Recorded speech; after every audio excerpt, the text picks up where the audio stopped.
Doctor అనితకి nothing to worry. కాలికి దెబ్బ తగిలింది కాబట్టి పర్వాలేదు. అదే కడుపుకు తగిలింటే అబార్షన్ అయి ఉండేది. Thank God. Anyhow she's lucky. చూడండి, నెలలు నిండుతున్న కొద్దీ మీరు మీ షీస్ మై ఫ్రెండ్ డాక్టర్. అలాగా. పెయిన్ ఎక్కువగా ఉంటే ఈ టాబ్లెట్స్ వాడండి. అలాగే డాక్టర్. ఇంత చిన్న దెబ్బకి అంత ఇదైపోతావేంటి విజయ్? చిన్నదేం కాదు, జరగకూడదు జరుగుంటే చాలా పెద్ద అయ్యేది. నువ్వున్నావుగా. సర్లే, డాక్టర్ ఏం చెప్పారు తెలుసా? నువ్వు పిచ్చి పిచ్చి ఆలోచనలు పెట్టుకుని మనసు పాడు చేసుకోవద్దని, ఎప్పుడు సరదాగా ఉత్సాహంగా ఉండాలని, కష్టమైన పనులు ఏమీ చేయకూడదని, బాగా రెస్ట్ తీసుకోవాలని, సమయానికి మందులు వేసుకోవాలని, మంచి ఆహారం తీసుకోవాలని, జ్యూసెస్ తాగాలని, ఎక్సర్సైజ్ చేయాలని. ఇవన్నీ డాక్టర్ గారు చెప్పుండరు, నువ్వే కావాలని చెప్తున్నావు కదా.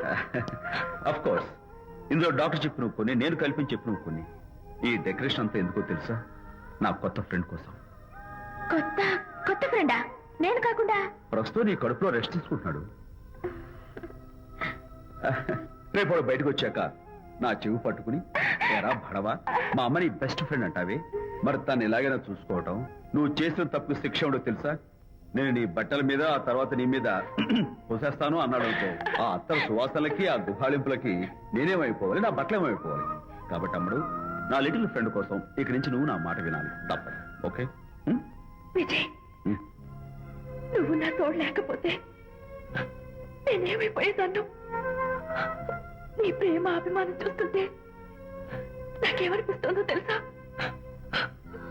మళ్ళీ జన్మంటూ ఉంటే నీ కడుపులో వచ్చి పాపాయిని పుట్టాలనిపిస్తుంది. ఎందుకంటే ఎలా చెప్పాలో. ఊరుకో.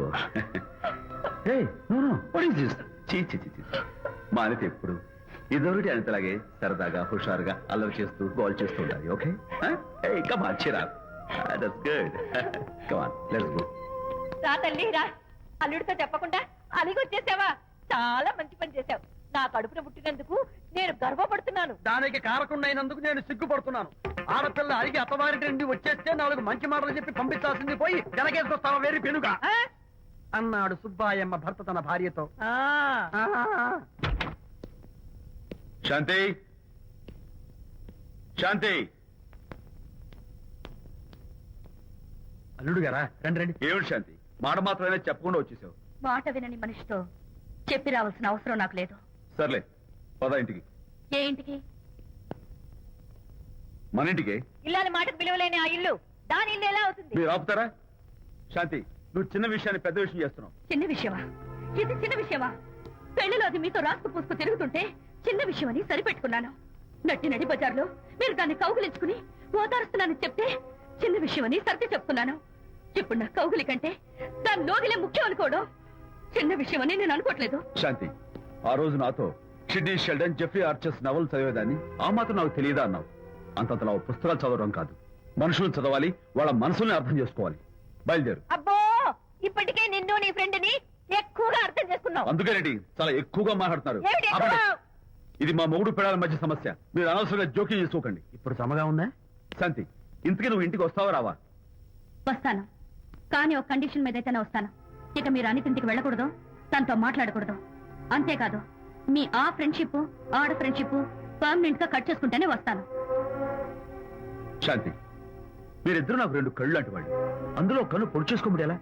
ఇవాళ 2 కళ్ళు అంటారు, రేపు 2 ఇళ్ళు అంటారని ఏంటి గ్యారంటీ? ఆహా, అయితే ఫైనల్ గా చెప్తాను విను. అనిత నాకు ఫ్రెండ్, నేను తనతో మాట్లాడతాను, తన ఇంటికి వెళ్తాను, తన బాగోగులు చూస్తాను. నీకు ఇష్టమైతే నాతో రా, లేకపోతే. మీకు మీ ప్రత్యేకమైన ఫ్రెండ్ మీద, ప్రత్యేకమైన ఫ్రెండ్షిప్ మీద మోసు తగ్గి పెళ్ళం కావాల్సి వచ్చి నా కాళ్ళ దగ్గరికి వచ్చినప్పుడే నేను వస్తాను.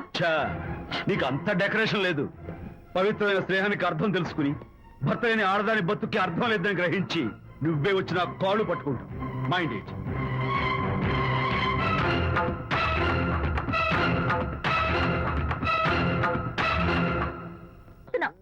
హరి, నువ్వు చెప్పు. అబ్బే, వాడికేం తెలుసు, నేను చెప్తాగా. ఈవేళ పొద్దునే నేను టిఫిన్ తిందామని, పెళ్ళామా నాకు పెసరట్ వేసి పెట్టు అన్నాను. తనేమో ఇంటైనా నేను ఇడ్లీ చేసి పెడతాను అంది. నేను పెసరట్ అని, తను ఇడ్లీ అని, ఇద్దరు చిన్న గొడవ పడ్డాం.